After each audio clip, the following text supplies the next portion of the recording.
साथियों, 21वीं सदी का आने वाला समय बहुत महत्वपूर्ण है। आजादी के बाद के 70 साल में भारत विश्व की 11वीं सबसे बड़ी अर्थव्यवस्था बना। 70 साल में 11वीं। लेकिन पिछले 11 साल में ही भारत विश्व की 5वीं सबसे बड़ी अर्थव्यवस्था बन चुका है। और वो दिन दूर नहीं जब भारत विश्व की तीसरी सबसे बड़ी अर्थव्यवस्था भी बन जाएगा। आने वाला समय नए अवसरों का है, नई संभावनाओं का है। और इस अहम कालखंड में भी भगवान राम के विचार ही हमारी प्रेरणा बनेंगे। जब श्री राम के सामने रावण विजय जैसा विशाल लक्ष्य था, तब उन्होंने कहा था, सौरज धीरज ते ही रथ चाका, सत्यशील दृढ़ ध्वज पताका, बल विवेक दम परहित गोरे, क्षमा कृपा समता रजु जोरे।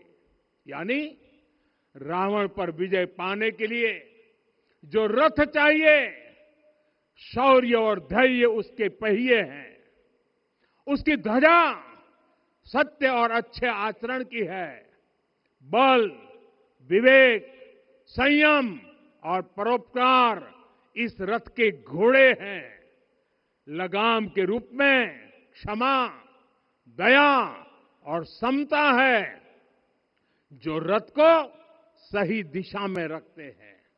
साथियों, विकसित भारत की यात्रा को गति देने के लिए ऐसा ही रथ चाहिए, ऐसा रथ जिसके पहिए शौर्य और धैर्य हो, यानी चुनौतियों से टकराने का साहस भी हो और परिणाम आने तक दृढ़ता से डटे रहने का धैर्य भी हो।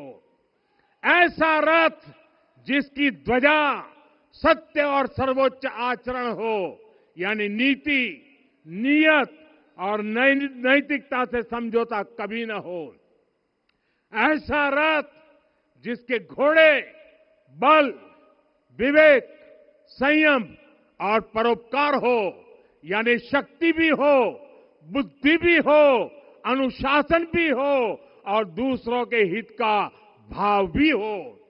ऐसा रथ जिसकी लगाम क्षमा करुणा और संभाव हो, यानी जहां सफलता का अहंकार नहीं और असफलता में भी दूसरों के प्रति सम्मान बना रहे। और इसलिए मैं आदरपूर्वक कहता हूं, ये पल कंधे से कंधा मिलाने का है, ये पल गति बढ़ाने का है। हमें वो भारत बनाना है जो राम राज्य से प्रेरित हो, और ये तभी संभव है जब स्वयं हित से पहले देश हित होगा, जब राष्ट्र हित सर्वोपरि रहेगा।